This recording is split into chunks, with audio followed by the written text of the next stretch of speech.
Hey everyone, thank you for tuning into this week's episode of the Cybersecurity Sync.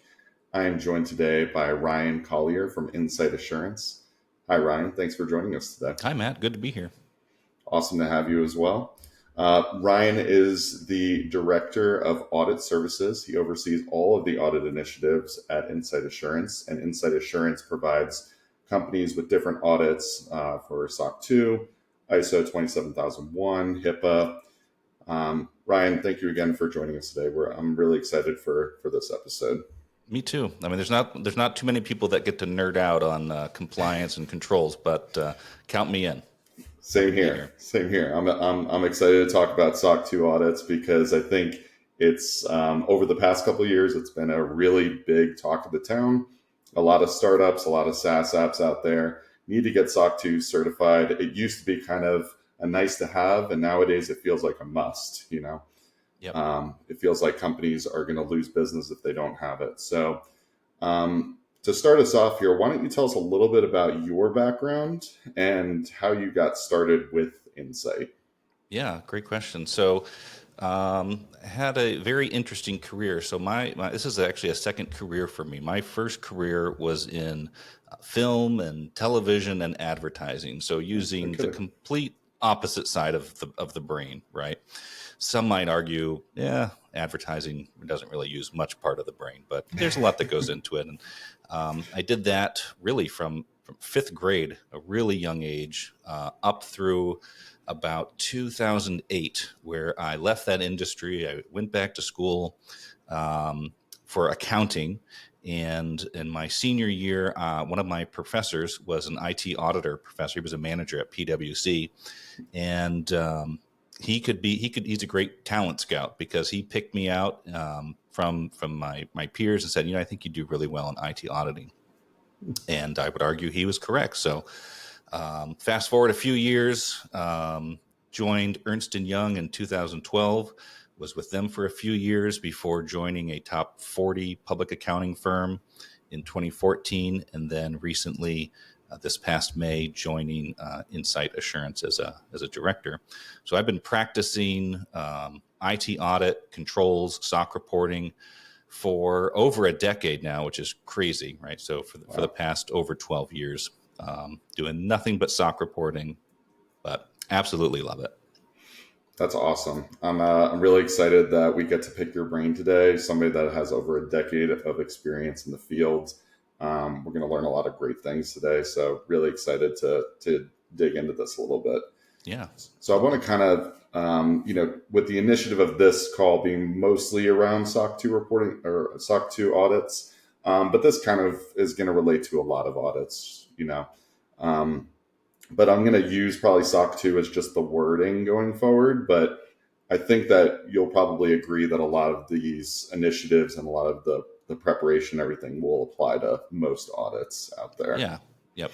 Yeah. I mean, even the controls, when we design controls, we design them sort of with the end in mind. And we know that a lot of organizations are not going to just be doing a SOC, examination, right? They may also be doing PCI or high trust or ISO. And so a lot of the approach, right? It's kind of like driving a car. I mean, you drive one car, right? If you're driving a gasoline powered car and you get into a Tesla, it's a little bit different, but the concept is the same. So all of these concepts are applicable to multiple different frameworks and assessments as well. Awesome. Yeah, I love that metaphor, using the car. So kind of digging into the planning phase of an audit or a SOC 2 audit, how far in advance would you say that most companies should start beginning that process of starting to go down that path? Well, I can give you the answer. What in the book, in my big book of shoulds, right? The big book of shoulds of when those organizations should versus when they actually start doing it. I like to begin with the end in mind, right? So, typically a client's going to come and they're going to say, hey, we need to do a SOC 2 assessment or PCI, or whatever it is. And my first question is going to be, well, why? I want to know why. Why are you doing this now? And they may come back with, well, we received a request for proposal that, to your point earlier, right? It used to be like a differentiate. SOC 2 used to be a differentiator, and now it's like an order qualifier. Mm-hmm. Hey, like we can't do business unless we have this SOC 2. So the initiative is being driven by a request for proposal, or historically, maybe there's been requests for the SOC 2 report every year from multiple clients, right? So they need to have if they need to have the report in hand at the beginning of the year, we work backwards from that. So I would advise anywhere from 9 months to a year, kind of like planning a wedding, right? You don't start planning the wedding 3 months before you want to get married. We want to get married in June. Let's start planning this a year before, right? Because photographers get booked up, right? Wedding venues get booked up. So you want to avoid, time is your friend right now. It's your asset. So the sooner you begin planning, the sooner you can look at different auditing firms. You can interview the auditing firms. So the sooner the better. But I would highly recommend anywhere from 6 months up to a year would be really recommended, and 9 months to a year would really be preferred. Perfect.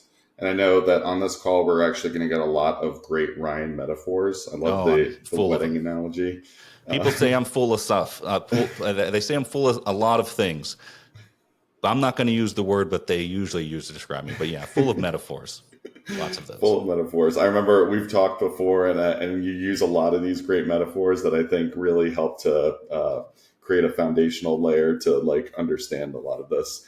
So I want to kind of dig into this a little bit, because you mentioned something about the working backwards aspect. Can you describe what that kind of looks like from somebody that is out on the internet, maybe right now, searching for how do I become SOC 2 compliant? What does that working backwards approach kind of look like from your perspective? Yep. So we really look through two different lenses, right? Two different questions. One, when do you want to have the report in hand? Or two, when is this examination, is it a SOC 2 examination or audit, okay? When is this audit going to make the most sense to take place based upon if I'm the organization who's going through the audit, based on my own resources, right? So for example, if I have team members who every summer their kids are out of school and they're going on summer trips, it would not be wise for me to plan an audit during the summer months when a majority of my team members are out on vacation, right? So that's the first thing. So we work backwards from that. Well, we're not going to do this audit in the summer. We want to be done, before spring break or before summer break.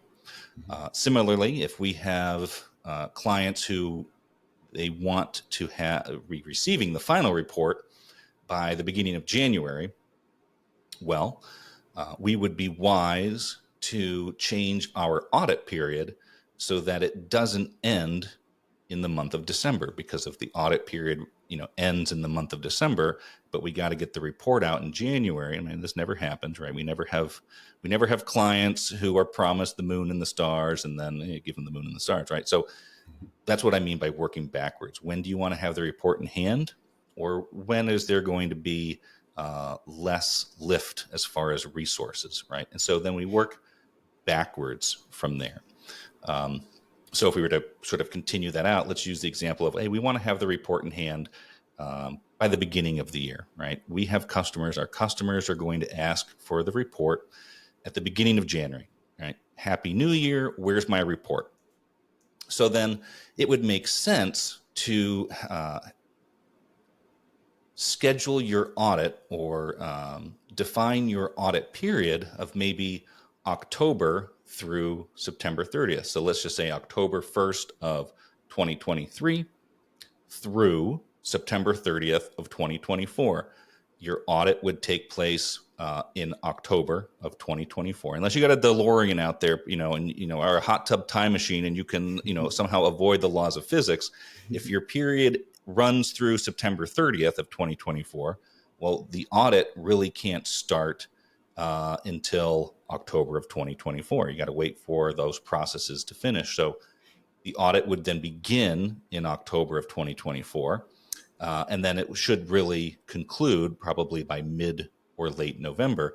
You have a whole month of December to take off. You know, if you're taking off the last 2 weeks of the year, you're going to finish with plenty of time to get that final report by the beginning of the year, right?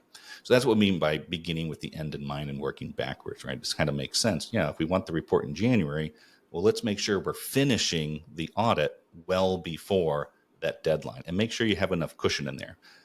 Keep in mind, you get to define for the SOC 2, you get to define the audit period, okay? Mm-hmm. And you can change it year after year. You're not really supposed to, but it's kind of like a Hollywood wedding. Like, no, the points are made up and the answers are made up and the points don't matter, right? So you can change that audit period until you get comfortable. Like, yep, this feels right. We're ending, every year we seem to be ending after 2 months.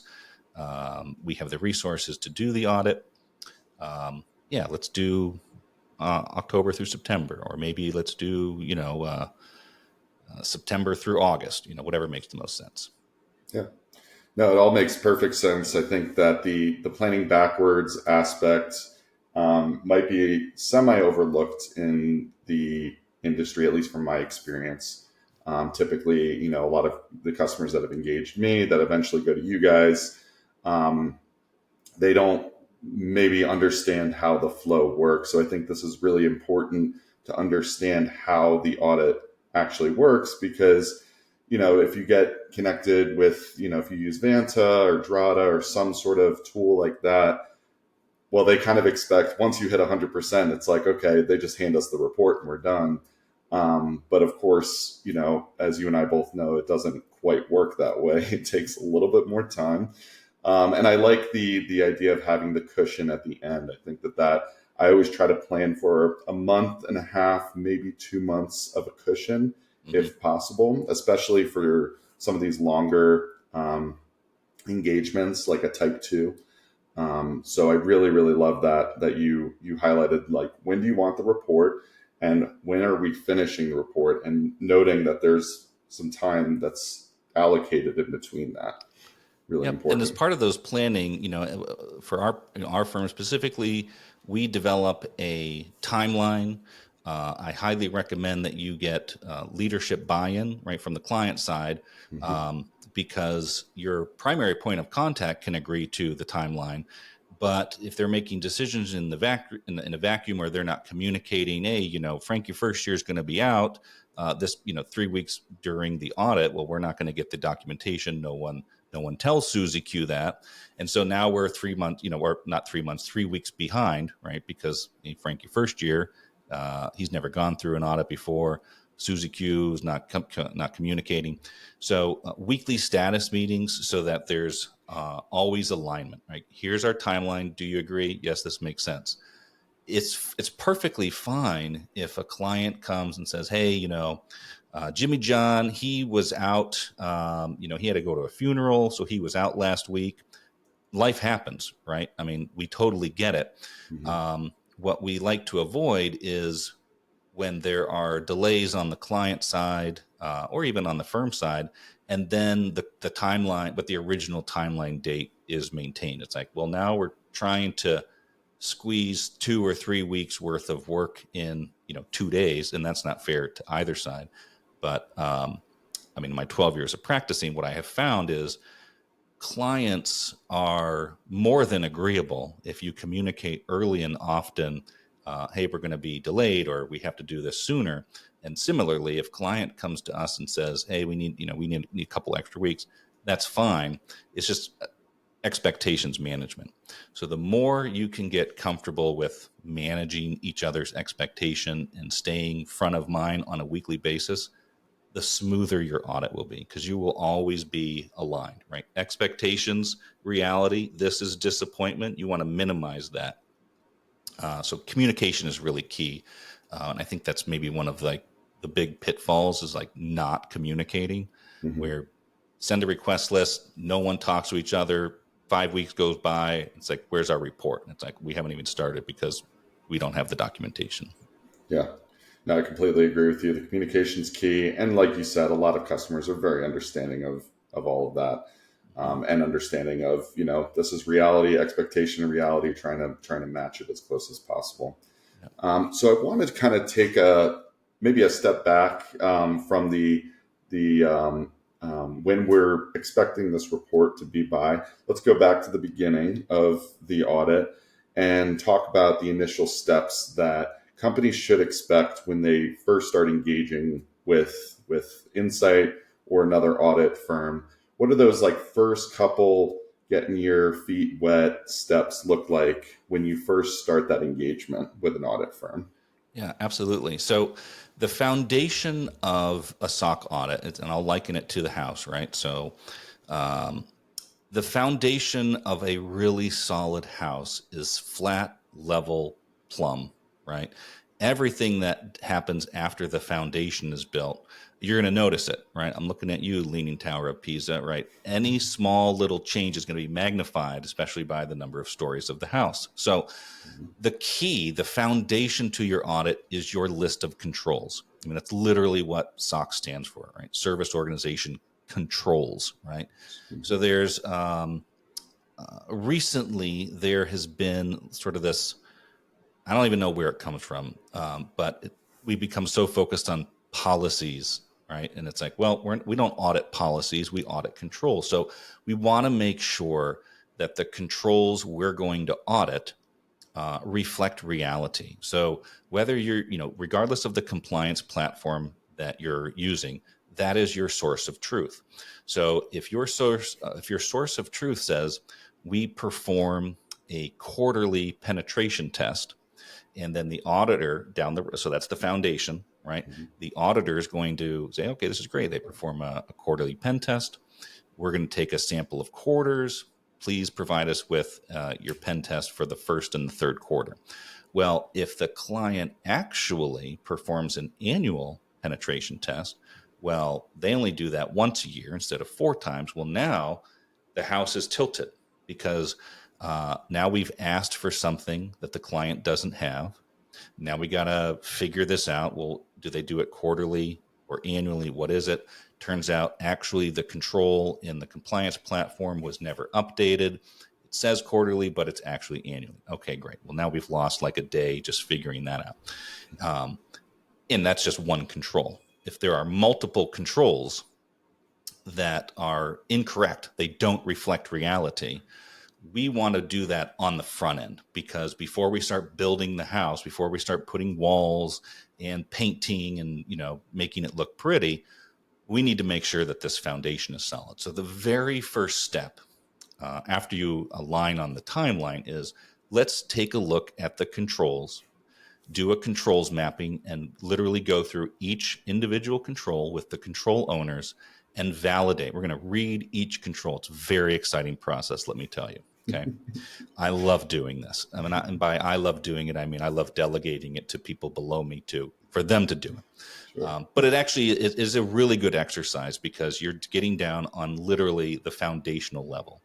Mm-hmm. And clients really appreciate that. The feedback we have received is, oh, this is the first time we've ever done this. And this, they can kind of see how it eliminates future issues, right? Mm-hmm. The wall is not going to be leaning or tilted, or the wall's going to, we're going to avoid the wall like not being in the right place.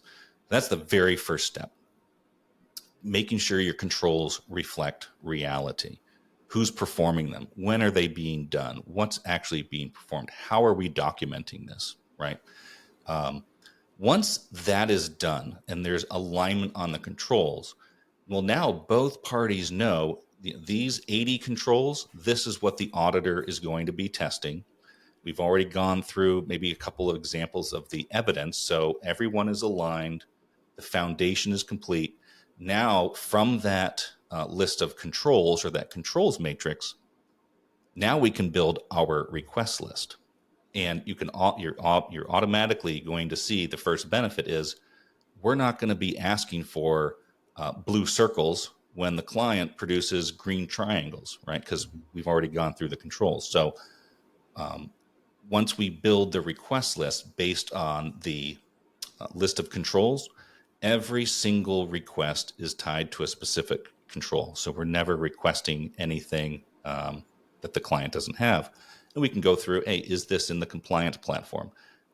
90% of the items are in the compliance platform. There's 10% of the items that are not. Okay, great. We can go into the compliance platform, get the evidence that we need. The other 10% of the items, we'll follow up and obtain that documentation manually. Okay. Mm-hmm. From this point, you've got the controls matrix, you've got the request, you've got the evidence, right? Now the tester, the preparer, has all of the components, all of the materials they need to frame the walls, right? It's kind of like the framer. The framer can't build the wall until the foundation is done, and the framer can't build the wall until all of the wood, the nails, everything is delivered. So when the client goes, they provide all the evidence. Then the tester shows up on the day of testing, which is already being agreed to because we talked about the timeline. Now they're ready to they're ready to throw together the walls, right? They're ready to test. Okay. And so at that point, that really gets into the execution phase. But it's really those three components: the controls matrix, the request list, and making sure we're aligning on, well, which evidence is in your platform, which evidence are we going to have to obtain manually. This whole section that you just said is so important and so key that if anybody's listening right now and about to go through a SOC 2 audit, go back, rewind, rewatch that as many times as you need, because everything that Ryan just said is so key. Also, another great metaphor, using the house as an example. But it's so true. And I think that one of the things, if I can add on to what you're saying here real quick, is that every company is different. So the controls are not going to align exactly to another company. I think another misconception that might pop up is maybe you purchased a Vanta or maybe you purchased a Drata or something like that, and you go in there and you think every single control applies to you. It actually doesn't. It has to align to what you're producing, what app you're building, or what service you're providing. And those controls will be shaped around your business initiative. And of course, more information on that can be found if they just talk to an audit firm, if they can reach out to you guys and discuss that. That's something that I come across more frequently than not, is that companies think that they just need to check all these boxes. And the truth of the matter is that they don't. They need to understand what the business objectives are, what they're trying to secure, what they're trying to certify as secure, and really make sure that there's controls around that, and not trying to, like you said, produce, I think, blue circles instead of green squares. Yeah. Yep. Yeah. And you hit on so many great things we can unpack a little bit, right? So number one, SOC 2 is not a prescriptive framework. It's not a prescriptive controls framework. It's not even a controls framework. It's a reporting framework. Now, the criteria is prescriptive, but to your point earlier, clients are responsible, service organizations, clients, they're responsible for designing, implementing, and operating those controls. So if you're looking at a compliance platform, if it's Vanta, Drata, Secure Frame, whatever it is, right? Those are not prescribed controls by anybody. They're just, hey, here are some example controls. You can adopt them all, or you can't not adopt them because you do have to have a minimum set of controls to align to the criteria. Sure. But if you're going through the audit for the first time, absolutely, you should go through each one of these controls. And if you're not doing that control, you really need to partner with either an audit firm to do a readiness assessment, or you need to work really closely with your auditor, because you don't want to remove, right, just like a load-bearing wall. You don't want to remove a load-bearing control that's required to meet a criteria, all right? And we heavily advocate a partnership model, if you will. We're not the firm where we're going to come in, tell you everything that you've done wrong, and here's your report. Yeah. The more you involve us at the front end, especially if this is your first year, but even if you're like outside of your audit period, if you're like, we want to change this control, or what would be the impact, pick up the phone, get in touch with your auditor, and have that conversation. They will appreciate that, because there's nothing worse than you get to the end where the house is built and you're like, well, I know it's a 2-car garage, but we really need a 3-car garage. It's like, that ship has sailed, right? And we can do that, but we are going to have to do some really heavy retooling. So involve your auditor early and often throughout the process. And even if you have, even cookie cutter houses, production built homes, most neighborhoods require, you can't have the same colors, you can't have the exact same features as your neighbor, right? And so even if the controls are incredibly similar, I'm going to bet you dollars to donuts that there's some level of customization, right? Because if the control says the chief information security officer performs a user access review, you may not have a CISO. You may just have a director of IT. Well, you need to update your control so that it says the director of IT, right? Or a designee.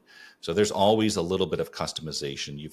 Even if those controls are 90% aligned, there's still a little bit of customization that you should be doing. 100%. This is kind of leading into kind of what we're talking about right now. It's going to kind of lead into my next question here, but you're already kind of hitting on it a little bit. I want to talk a little bit about misconceptions around, I'm well aware of them. You're well aware of them. There's a lot of misconceptions out there when it comes to timing, planning, preparing, all that stuff. One of the misconceptions I think I just want to talk about for a quick second that you just hit on is that the audit firm is here to just, build a report, tell you how much you failed, stamp it, and move on to the next client. And I think that that's a huge misconception in the industry. I can't tell you how many conversations I've had around that. There's a lot of fear that's built around that, and paranoia around, well, we don't even think we're going to pass, or we don't know what we're going to do. Like, from what I've gathered, just in my partnership with you guys, is that you guys really want to partner with the companies and you want to help them, because a lot of the times they just don't know. Yeah. And maybe they even have a control that satisfies the control, but they're not even aware of it. So we could talk a little bit about that one, but what other misconceptions do you notice in the industry around auditing? Yeah, I guess to touch on the partnership. So my big thing personally, and at the firm level, is we want our clients to understand the why. By the end of the audit, and it usually takes about maybe 3 laps around the track, right? Maybe by your 3rd year, it's sort of like, okay, we get it, we know what to expect. But your first year, clients don't know what to expect, and that's fine. But we want them to understand the why. I would absolutely be frustrated if I went through an audit and my auditor was operating in a vacuum and I didn't even know what was going on, right? Mm-hmm. So understanding the why. This is why we're doing the controls mapping. This is why we're asking for the request list. This is why we're asking for the blue circle, right? And so there's already this bit of anxiousness, like you touched on, hey, are we going to pass? Are we going to pass? We want to make sure they understand, well, this is why we're asking, and this is why you passed, right? We want them to understand that. Mm-hmm. Other misconceptions. So I think the biggest one, SOC 2 certified. There is no such thing as SOC 2 certification. SOC 2 is not a certification. SOC 2 is a reporting framework. It's an attestation in engagement. It's an examination engagement to report on the fairness of presentation of the system description and whether controls were designed effectively and operated effectively. So for a SOC 2 Type 1, it's just the description is presented fairly, controls are implemented and designed effectively. And if you're doing a SOC 2, it's those 2 things plus your controls operated effectively. So when you complete, when we say, clients say, hey, we passed our SOC 2 audit or we're SOC 2 certified, there's no such thing. What you have really completed is we have completed our SOC 2 attestation engagement. It was an unqualified opinion. And we have demonstrated that we have fairly presented our description. We have effectively designed our controls, and our controls operated effectively through this period. However, there is no SOC 2 police, Gestapo, who's going to come and take you away in chains if you say that you're SOC 2 certified. But just know that there is no SOC 2 certification, and there is no SOC 2.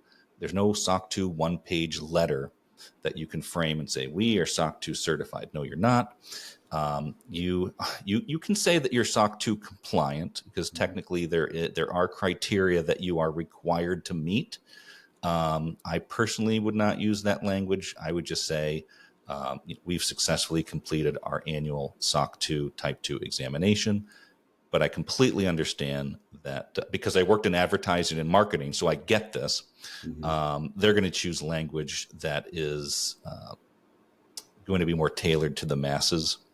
And they're going to say, hey, we're SOC 2 compliant or SOC 2 certified. But my OCD sort of winces when I see we're SOC 2 certified. I'm like, no, you're not. You're not SOC 2 certified. I have to catch myself all the time saying SOC 2 certified, or even HIPAA certified is another one that I get caught off balance with. And it's kind of like what you're saying. I'm like, in my company, I'm like trying to bridge the gap between that marketing language and also like making it make sense to the end customer. But I try to go with the compliant word a lot more frequently. I also think it sounds a little more professional, just me personally. So in the whole preparation aspect, let's talk a little bit about these compliance platforms. Specifically, we're going to talk about Vanta for a second, but this kind of applies to all the ones out there, which it seems like there's more being deployed every single day. They're like rabbits. They're multiplying like every day. I don't know where they are. There's a cave somewhere out in like California, and they're just multiplying. Like just overnight. Like spit out another compliance platform. Come on, the industry needs it.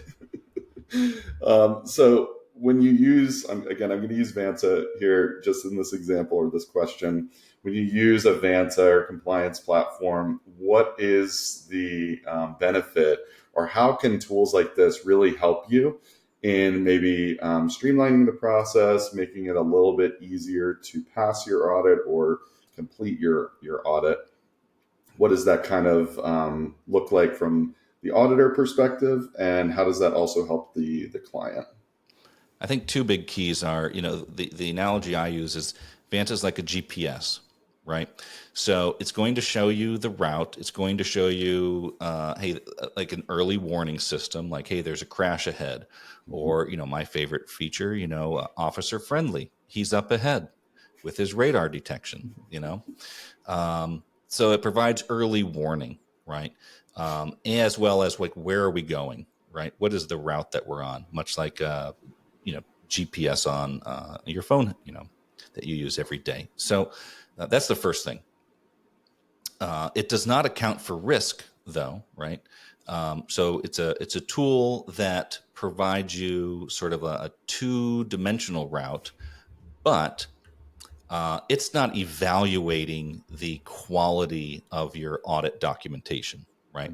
So it's maybe more sophisticated GPS tools will provide elevation changes, but most GPS maps, if you're going through the mountains, it's not going to show you, hey, there's a 10% grade here, right? So, and if I'm towing a boat, that's information that would be helpful that I'm not getting from my GPS tool, okay?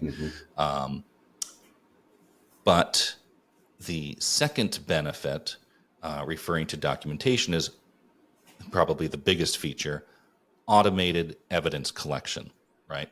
You're going through 80 controls that we talked about. We have our controls matrix. Here's the request list. How much of this evidence is in the platform versus do we have to obtain manually?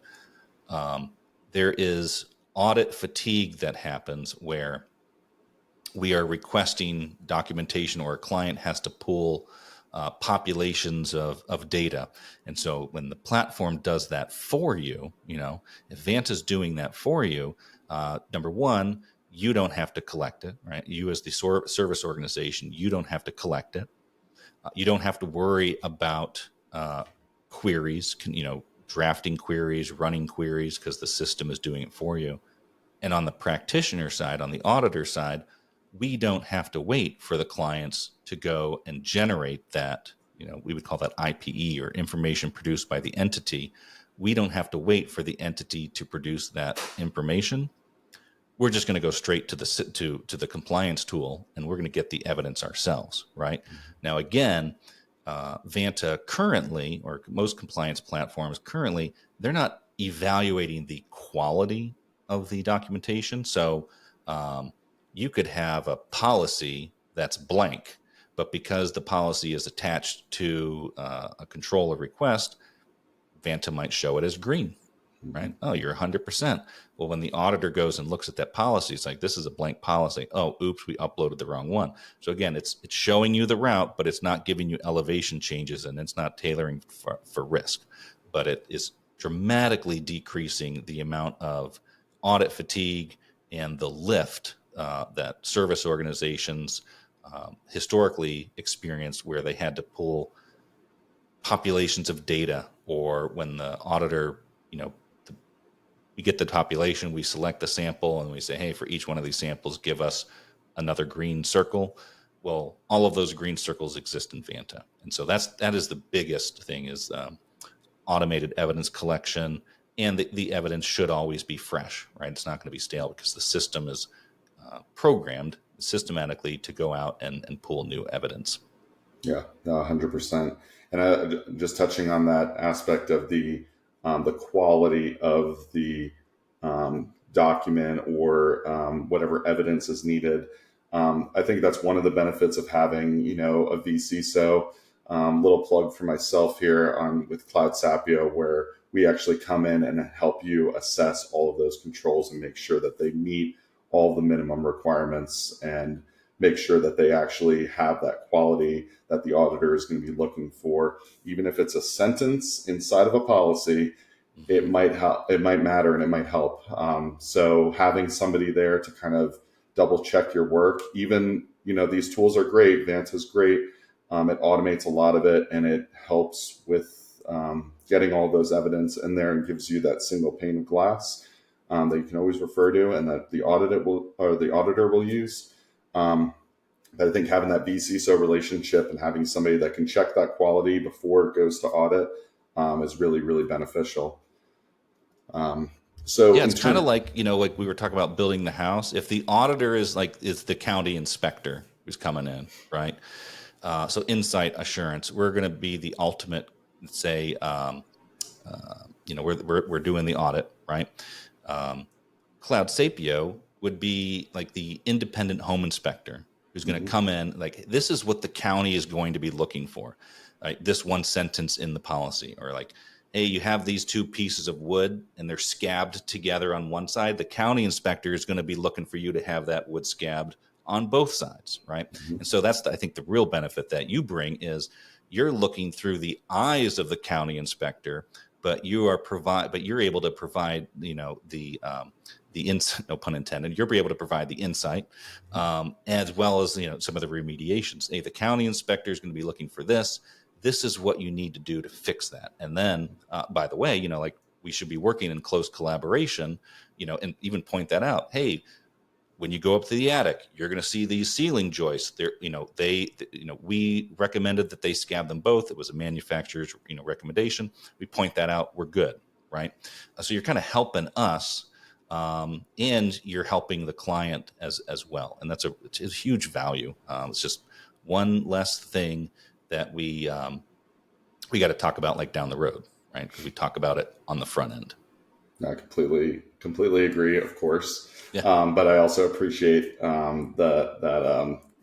you acknowledging that, and us being able to provide that value to the customer.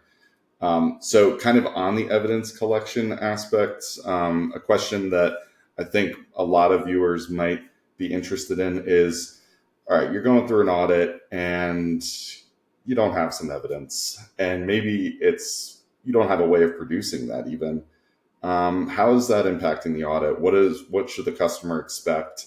Maybe you're halfway through a type 2, at the 3 month of a 6 month type 2, or you're going through your type 1 and you're missing evidence, and it might be not so easy to produce that evidence. What do you do? Yeah, I mean, every situation is going to be different, but I would want to understand. Well, tell me about the why, right? Mm-hmm. So, are you missing evidence because you had a disgruntled employee, and before they left, they deleted all of the evidence? Because that's going to point to other systemic issues. All right, I'm going to know Sure. about that. Or is it? Yay, we migrated from Azure to AWS. We no longer have access to that information. Okay, that's reasonable. That's something that happens a lot. Or if it's an on-prem, hey, we've sunsetted this system. There was a system limitation, and we couldn't retain that evidence. Okay, that makes sense. I just need to understand what's going on. And so, based upon sort of the what is the root, what was the cause, why don't you have the evidence, it's going to determine what the outcome is. So I would say there's two general categories, right? Things that you could have done because you were in a position to control that outcome, versus things that you maybe couldn't have done because you were not in a position to control those outcomes, right? So you're migrating from AWS to Azure or vice versa, and they cut you off, and you don't maybe have the resources to move the information. Well, that's something that you could have done, but that decision has kind of been made for you because they're cutting off your access. Okay, you could adjust the audit period and say, well, if we don't have that evidence to look at, we're not going to be able to opine on that particular report period. So let's just use the example. Your report goes from January through December, and from January through the end of March, you were using AWS, and you switched to Azure in April. Okay. We have this conversation, and we just don't have the evidence from AWS, right? I want to make sure I keep my straight. So we're going from AWS to Azure. We no longer have the evidence from AWS. Okay, well, let's change your report period. Instead of going from January through December, let's change it from April through December. Okay. And you could disclaim in the report, hey, the reason this report only covers 9 months is because, we made a subservice organization change, right? Or you don't even mention it at all, because maybe like our clients, our customers, if I'm the service organization, we're just getting started.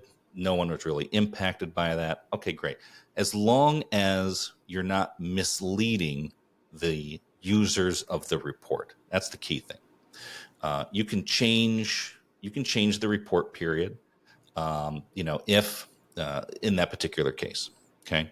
Now, if it's something like, well, Joey Bag of Donuts, he was disgruntled and he deleted a bunch of stuff. Well, that needs to be disclosed, right? And it should be disclosed. And the actions that you took and the impact of that should be disclosed. Hopefully the readers understand that. So again, context is important. Was it something that you could have controlled? Is it point to larger, more riskier systemic issues? All of that needs to be reflected in the report. But we personally are not the firm where we draw the hard. I mean, we have attestation standards that we have to follow, but it's always a conversation. It's like, help us understand what happened here, and whether it's working. If it's, hey, well, let's get CloudSapio involved, and maybe there's some remediations you can do so that we can include those remediations in the report to help provide additional information to the readers of the report, if that's helpful.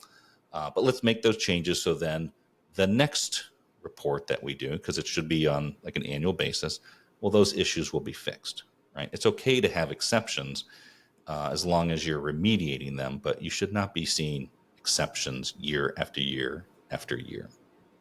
Yeah, I completely agree. And I think that generally what I've gathered from your answer is that there really is always a solution. There's always, like, not every or like we said before, not every organization is the same. They all function different. Every slice of bread is cut a little differently. And I think what you're really getting at is, what are you trying to remediate here? Or what are you trying to get to? And how can we show that evidence, even if it's not in the way that you originally intended? Yep. And there are some controls that you're never, well, not never, but it's likely that you won't have any evidence for. So, for example, if you have a control that says, user access is removed within, 4 hours of an employee terminating. Well, if you're doing a great job as a leader and you don't have any terminations, well, that control didn't operate, right? So there's guidance on what do you do if a control didn't, if the circumstances that warranted the operation of the control, which would be the triggering event, when an employee leaves, well, we didn't have any employees who left. We didn't hire any new employees. We didn't have any security incidents, right? Okay, well, we did not test that control. There was no testing performed because that control didn't need to operate. Well, that's a kind of a good thing, right? If there were no identified security incidents and you didn't need to perform any remediation, it's going to be impossible for you to produce that evidence, and it's going to be impossible for us to test that control. And that's actually noted in the report. Circumstances that warranted this control didn't happen. And the reader, when they actually read the report, they go, oh, well, the reasons that there was no testing performed was there were no new hires, there were no security incidents, right? Mm-hmm. And those are all good. So again, context, right? Context, like my fourth grade English teacher, context clues, context is everything. Yeah, I'm so glad you brought that up. I remember working with a client that, it said in the policy that they perform background checks, but during the audit period, there were just no new hires. Mm-hmm. So you guys had actually told them that you're good. You don't even need to produce a background check in that time period because it didn't apply during the audit period. Yep. And going all the way back to that foundation, right? If we're aligned on those controls and the client's like, yeah, we don't plan on hiring this year, right? Okay, great. Well, now we know as the auditor, hey, we're probably going to have a lot fewer samples to test, and we can adjust the timeline accordingly. Yeah, makes sense.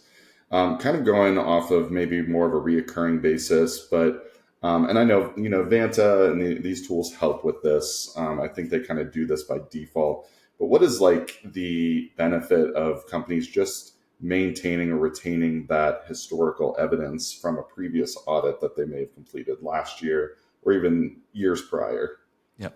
Well, I mean, maybe other than you or I and, the people who actually go through these audits, most clients are like, I've gone through enough of these SOC audits. Like, I want to delegate this to somebody else, right? Mm-hmm. Or they're just moving up their ladder and, they want to delegate this to someone else. So if you have historical evidence that you have retained in your compliance platforms and you get the ability to hire someone and delegate to, well, now they have a frame of reference, right? Hey, the auditor is going to be looking for this. When they ask for this background check, you want to send them just this page. Take a look at what we sent last year, just as a guide. And I will tell you, it's not necessarily the standards change, but we receive revised guidance on at least an annual basis, just because, it's kind of like accounting's like algebra. It's like there's no real like major breakthroughs, mm-hmm. It's not like, and this year the new algebra update is, we're going to use Q's instead of X's, right? It's not like that, but there's revised guidance based on the practitioners, right? Mm-hmm. So I don't want to give the impression that this is the same as last year or a Sally, right? Same as last year.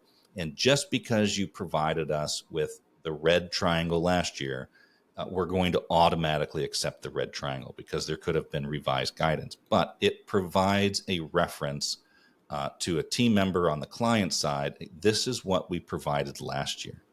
And it's the beginning of a discussion. So when we ask for the same document, we ask for the background check.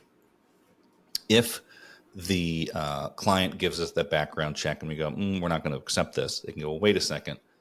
We provided you with the same thing last year. Like, what has changed? And so it's good to have that historical reference, that evidence that's retained in the compliance platform from just delegating and comparing and contrasting evidence that was provided in a prior audit. Yeah, it completely makes sense. And I think that Vanta and these tools are just getting better at keeping up with those changes that you mentioned. Like you said, it might change a little bit each year.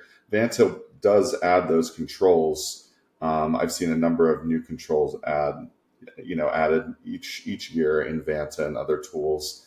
The other thing I will add to this point that to your answer here, is that one of the things I've done when going through these audits with my customers is that inside of Vanta and these tools, there's the ability to add a custom control.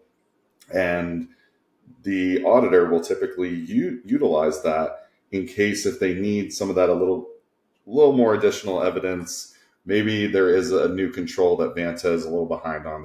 They forgot to add it. The auditor is on it and keeping that custom control in place and keeping it updated, I think is really important. Because again, you might just not know that control is there, but the auditor is going to know. And if they're able to create that custom control, now you have that as a historical reference for your audit next year. So I think it's really important to keep those in place. I've heard, some customers have wanted to just delete them and keep them all at the default. And I always try to recommend, the auditor wanted this. Why don't we keep it for next year? Yeah. Or invite the auditor to the discussion, hey, before we blow out this wall that's load bearing, let's see what the auditor, has to say about it. And even if you're not going through the audit, pick up, please just pick up the phone and hey, we're thinking of doing this. What would be your recommendation, or what are some possible impacts that we may not be thinking about? Right. 99 times out of 100, it's fine. Yep, it's good. We had the discussion. Other times it's, hey, I wouldn't do that because you only have, let's say you only have 2 controls in the criteria, right? Now you remove one of those controls and now you have a single point of failure. You have one control to adjust the criteria. My question would be, what happens if that control doesn't operate effectively, right? Well, that's a single point of failure. There's no compensating or mitigating controls. So if that control has an exception, now you run the risk of qualifying your report because you've removed some of the mitigating or the compensating controls. If you don't have that discussion, that has happened multiple times. And unfortunately, because context is everything, it's like, well, we can't really do anything now because that change happened during the audit period. My time, my DeLorean is in the shop. It's not working because Mr. Fusion, he's not charged and I have no plutonium. I cannot go back in time and give you that advice now. And the audit period has ended, right? So the more that you can front load and get your auditor involved on the front end, you avoid those little pitfalls like that. 100%. Completely agree. This next question, I know that we've discussed this before in the past, and I know that you have a lot of, this might be an oversight when you're getting into your SOC 2 audit or engagement, but let's just talk for a second about how important it is for companies to write a system description before they start that engagement with the audit firm. Yes, it's like the the college professor on the first day of school, right? And the first day of the semester, you will have a capstone project. Let's just call this capstone project your system description or section 3, right?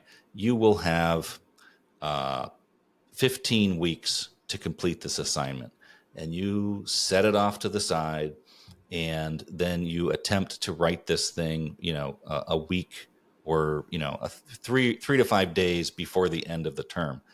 And I will tell you, good luck with that.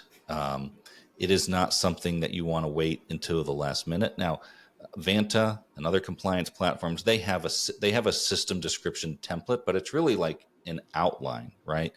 You want the more time you invest in creating your own system description and really have it reflect reality, the better off you're going to be. And in your very first year, it's going to be painful, but think of it as like a full backup. The full backup just takes forever, right?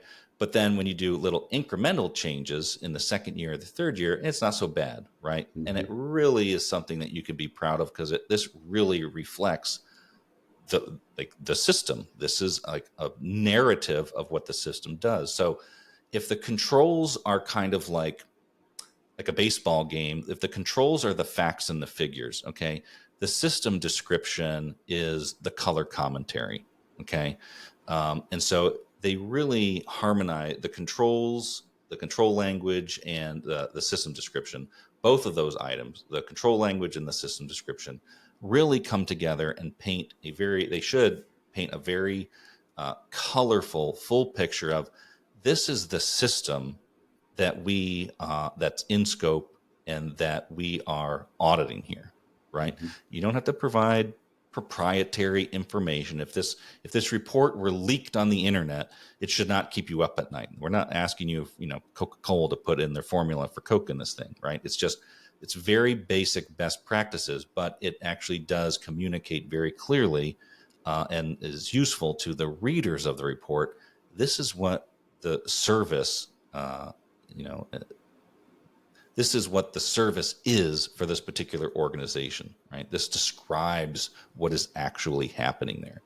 Because it's not just your clients who are using this report, it's your clients and their auditors, right? Mm-hmm. So the more detail and the more comfort you can provide to your clients and your clients' auditors, the better off you're going to be. So don't wait to the last minute. Don't just use like the canned report. It's kind of like your professor will know, like, I'm reading 50 of these things. They all sound the same. I don't really get much comfort that you did much work here. Take the time to make it your own on the front end. You'll be so better off on the back end. Yeah, and this is something that you can work with your internal teams, your marketing team. It's really not a large lift, but I do notice, to your point, it seems to be something that companies almost save for the end or wait until last minute. I completely agree. It's usually, one of the first places I'll go to in Vanta when I'm working with a company and say, did they fill this in? Oh, they haven't. Okay, I got to work with them. We got to get a right, a system description, put in there and make sure it looks good. I mean, hey, use ChatGPT for that, right? At least to help. And time, time is your friend at the beginning of the audit, right? Mm-hmm. It's interesting, right? So time is limitless, and yet, if I could use the word or the phrase time poverty, right? We feel like we get to the end of the engagement and like we are in time poverty right here. Like we just do not have enough time. It's like, but it is literally in infinite supply. So when you begin that engagement, how do you eat the elephant in the room? Just a little bit of a time. Just take a little bit of a piece or a section of your system description and just work on it a little bit at a time. Make it look nice. Usually there's a network diagram and an org chart that usually is included in the system description. You can tell when the system description was put together at the 11th hour versus they included their own branding in here. Like it actually has their own branding and their own colors, and someone checked the Pantone swatches and they kind of align. Mm-hmm. Like take that time, because it is ultimately your report, and someone's going to read it, and if it looks good, it's a really great reflection on the organization itself. Completely agree. So getting kind of into the end of the audit, the part that we all are so excited for, the issuance of the report. It's like Christmas. It's like Christmas, yeah. Like you just can't wait for that email from Inside Assurance to just show up and have like all the colors and everything. Your report is finally complete. Yep. So what are some of the best practices that companies can follow to avoid those delays in the issuance of the report? Because that's really what they're after. At the end of the day, they need that report. and they don't want that to be delayed any further than they need to. So what can they do to avoid that? Yeah, great question. And I wish when we sent the final report out, I wish that the email could somehow trigger like confetti. And so when you got the email, it would just, there'd be a confetti cannon that would go off. But well, in Microsoft and Outlook, if you put congratulations and you like hover over that word, it'll actually do the confetti. So I'm going to check that out, and I'm going to recommend that our ops team put that in there with maybe in parentheses, hey, hover over this congratulations. I'm going to try that. So we learned, if nothing else, if we learn nothing else on this podcast, that if you've made it this far, that is, there you go. That is all the reason to sit and listen to this. So if you use Outlook, go try it out right now. Right. And then come back, right? And then come back. Pause and then come back and leave it in the comments that you try to do that. Right. Yeah. So, right. So you get to the end of the engagement. And so there are kind of like, I'm going to say maybe three areas that clients may kind of like a pitfall that clients fall in, right? So one, we send them the draft of the report, right? And the biggest nugget of that report is the system description that we just talked about. Mm-hmm. So if they haven't spent a lot of time proofreading or reading through the content of the description, we're going to have a ton of changes, right? And so we don't just make those changes ourselves because we are not actually responsible for the content. We're just responsible for ensuring that it's fairly presented. So we'll send that draft back to the client and say, hey, like this isn't lining up, or this, one part here says your user access reviews are quarterly, but you said earlier that they're annually. It doesn't agree. So that can, significantly delay things. If one individual within the service organization has drafted the system description and leadership is responsible for reviewing it, and this is the first time they're looking at it, that also delays. I mean, that never happens, right? You're smiling. I see it never happens, right? Never. So coordinate that on the front end before you send us the system description. Shop it around internally and make sure leadership has seen it and approves of it. So that would be the biggest thing. Really, all of the content in sections 1 and 2, it's primarily all kind of boilerplate or templated language. You really can't change anyways. So there's nothing really for you to change there.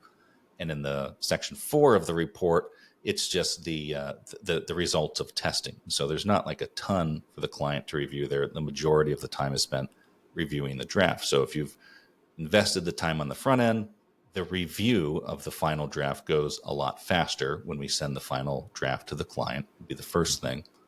The second thing is, just prior to issuing the final report, our dear friends at the AICPA, who we love so dearly, they require us to send a management representation letter to the client, and for the client to make certain representations, among them being, we've provided all of the evidence. We haven't concealed anything from you.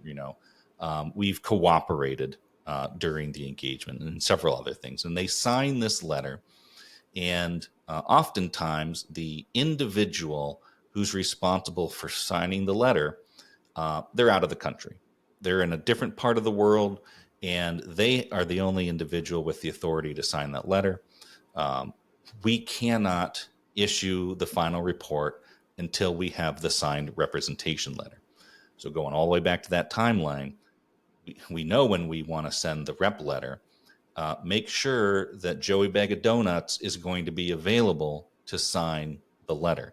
And as we're having our weekly status calls and we're getting closer to that date, it's sort of like going in for like the closing on the loan. You kind of know, but you don't really know. But it's like, hey, don't open up any credit cards and don't go on any trips like during this particular month, because we're going to schedule your closing sometime within this time frame. And if they are going to be out of the country or they're not going to be available, just know that it could impact the delivery date of the report. And so depending on the dynamics of that organization, you don't want to be the guy who has to deliver the bad news to leadership that, well, Insight can't get you your final report until we get the signed rep letter, and Joey Bag of Donuts is out for the next 2 weeks. So we either need to get somebody else to sign the letter, or we need to communicate, to the clients, our customers, for the service organization. It's going to be another 2 weeks until this guy gets back from vacation. And so that was the second thing. And then I think I think that may have been the only two things, unless I'm forgetting something. Setting clear expectations on the rep letter. Yeah, I think that was it. That rep letter, and I think I believe I know the answer to this, but just so that we make it clear for our audience, that rep letter is only sent out and needs signature after the audit has completed, correct? Correct. Yeah. So, and it can't be sent earlier. So sometimes the question comes up, oh, can you send us the rep letter earlier? No. I'll be very direct there. No, we can't. The report has to be dated basically as of the report is dated when we have all of the necessary evidence, the sufficient and appropriate evidence to support our opinion. That also includes sort of the management sign off on the report draft. So if we get we've done all the testing and we get management's feedback on the draft October 22nd, okay, the report can be dated no sooner than October 22nd. Mm-hmm. That's the date where we've finished all of our reviews. We finished all of our testing. We finished all of our internal reviews, and we've confirmed that the description is complete. October 22nd. That's the soonest that we would be able to date the rep letter. Okay, we can't backdate it. We can't send you the letter and you write the date on it. We go through peer review, and that's one of the things they checked. Hey, does the date on the rep letter match the date of the report? And so we can't send the rep letter until we date the report. We can't date the report until we finished all of our reviews and completed all of the testing. So they have to be done in a certain order. Makes perfect sense. And that's such an important point that if you need to just click this part and send it to your leadership, send it to your manager, just so that they understand and that they delegate the time correctly. Please make sure that they hear exactly what Ryan just said and that all that is timed correctly. Yeah. So one of the, this is kind of more for, because I'm still nerding out on SOC 2 audits. I want to unpack a myth that you brought to my attention recently that even I wasn't aware of. And I think that other people would find interest in this.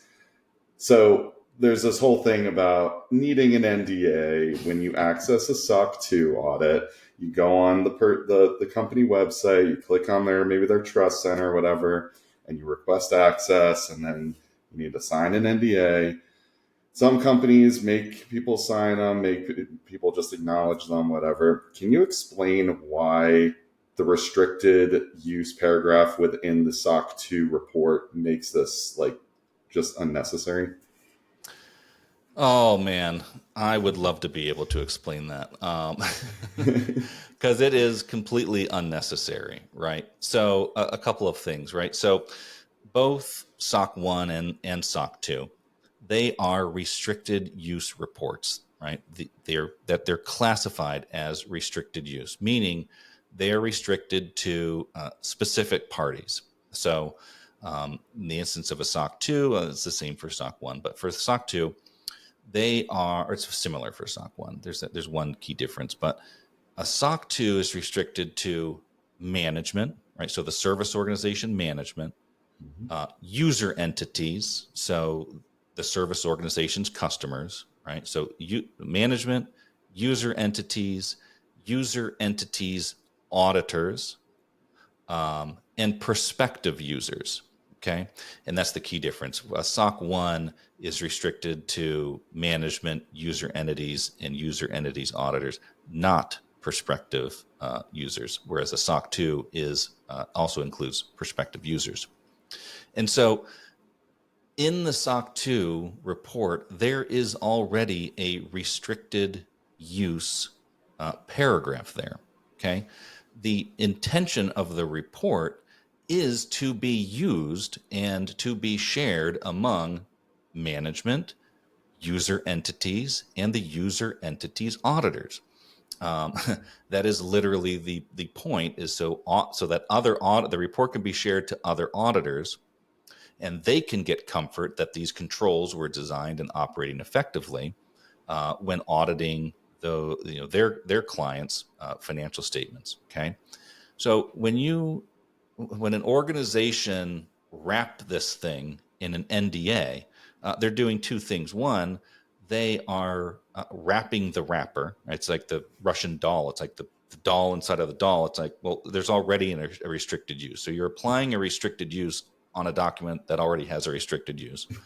And two, you are creating vast amounts of confusion. I can't tell you the number of times where, as the user entity auditor, right, I've been a part of a firm where, as the SOC subject matter expert, I have received questions from our financial statement audit team. The service organization is refusing to give us, the SOC report. It's like, why? Well, they want us to sign an NDA. Well, we're not going to sign an NDA because we need that document to do our job. So where is this coming from? It creates vast amounts of confusion. Then we have our clients who are saying, we can't share this. They want us to sign an NDA. And it's like, okay, go to the bottom of section 1, right above the signature where it says restricted use, and read me the sentence that says this report is restricted to user entities and the user entity auditor. I'm the user entity auditor. The issuer of that report, whoever the firm was, has already granted me permission. You are now putting the Russian doll inside the other Russian doll, and I can't get to the content.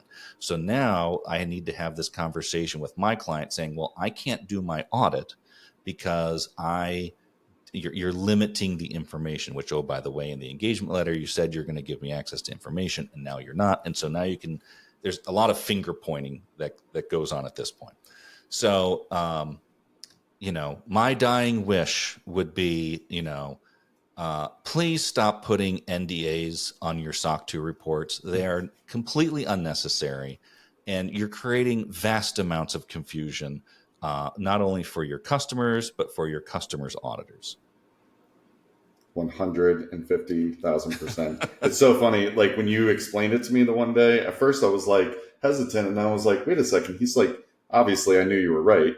But it was just something I'd never heard before, and I never had somebody just explain it to me in such a simple way of approaching it. And I think the biggest fear that companies have is, if this report gets leaked, we're going to get hacked. Report leak equals hack, and that's bad. So we need to have an NDA. And you even said it earlier. There's nothing within this report that will provide anybody with any leverage on how to attack or where to attack your system.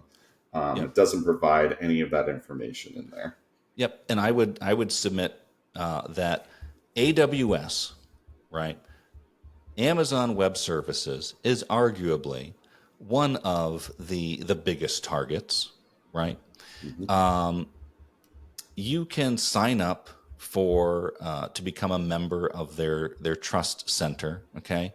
And the AWS report is out there for everyone to go and download.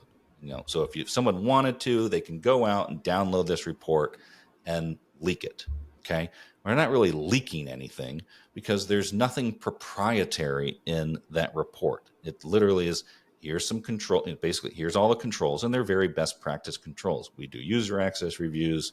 There's provisioning and deprovisioning. There's no secret sauce in that report, and you would not expect there to be.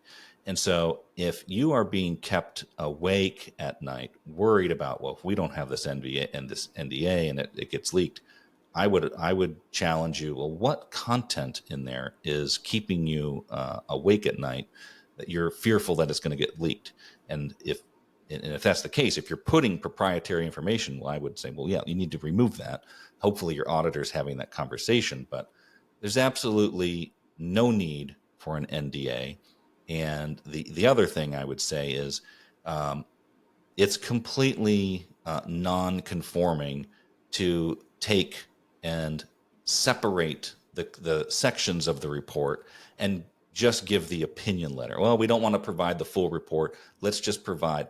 That's a non-conforming report that the vast majority of auditors will not accept. They're like, this opinion has you've given me a door to the house, and this is out of context. I don't even know what this door, where this is from.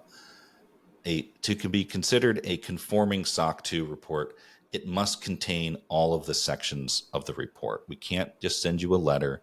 Again, there's no SOC police or Gestapo that's going to come and pull you out of your house if you do this, but we will not provide you with a redacted report because we're not able to do. We cannot do that. But there's nothing stopping an organization from printing out the report, scanning it back in, and giving just giving one page. Just be aware that you're probably going to get asked, well, where's the rest of the report, right? Mm-hmm. So just, again, the intention of this report was to be shared with the appropriate, parties, right? Management, user entities, auditors, and prospective business clients, right? And if you don't want to give the report to prospective clients, totally understand that. Go get yourself a SOC 3 report, which is a public use report, and then you can distribute it. There's even less information in that. Well said. Very, very, very well said. It's my passion project, Matt. My passion project. If I do anything, it's going to be, I will remove all NDAs from SOC 2 reports and remove all single letter SOC 2 certification letters. And this is my campaign promise. I'm willing to go on that campaign journey with you and fight that good fight. Yeah.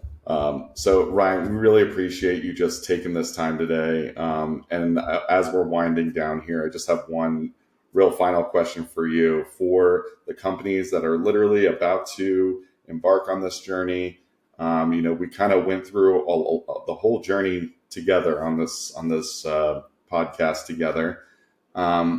What advice would you give them? How if you could give the company that's about to embark on their SOC 2 or any audit journey, what advice would you give them right here, right now? Yep, I would interview, at least 3 audit firms. Recognize that most relationships are long-term. You're going to be working with this auditor for a very long time. Make sure that they're asked if they have a heart of a teacher and they are coming alongside of you on this journey, not just standing in front of you, waving their finger, pointing, this is what we're going to do. But can you envision partnering with this individual or with this firm on the long term, right? Because you're going to make a substantial, investment, not only financially, but with knowledge sharing and, the switching costs, the tangible switching costs may be pretty low, but imagine having to reshare all of this information and get comfortable with a whole nother audit firm. So when you're going in for the very first time, make sure it's someone that you're comfortable with, who has a heart of a teacher, who is explaining, this is why we're doing it. And they want you to understand the why, right? It's kind of like going all the way back to the analogy of the house, right? It's the single largest investment that most people make in their lifetime. Okay. You want to understand what's going on, right? What's the plumbing? Why is the plumbing like this? Why is the electrical like this? Why do I need a firewall in the garage, right? So before we just jump in and build the house and point out all of the things that you've done wrong, make sure you're partnering with someone who's, clearly communicates, the vision casts, the timeline, who understands the why, who takes time to explain things to you so that you understand the why. Perfect. That's completely agree there. And as to Ryan's point, go shop the market, have some conversations, set up some Zoom calls, talk to some audit firms. They're there to help, and they really have your best interest in mind in helping you get past these audits, and helping smooth that engagement, make it as easy for you as possible. Ryan, thank you so much. We really appreciate having you on the podcast today. We appreciate your insights. Again, pun intended. Um, we appreciate all of the information that you gave to us today. If someone wants to get in contact with them, go to insightsassurance.com. Am I correct there? Yep. Or you can hit me up an email. It's really simple. Ryan@insightsassurance.com. Either way. Reach out to them, reach out to Ryan, get your questions answered. You can also reach out to us, go to cloudsap.io. You can reach me at matt@cloudsap.io. I can help arrange that conversation with Insight. Let's all get on a call together, and let's help you figure out your SOC 2 journey together as a team. Absolutely. Thanks, Matt. Really appreciate it. I had fun. Awesome. Yeah, same here. Thank you all for tuning in, and we'll see you all next time. Take care.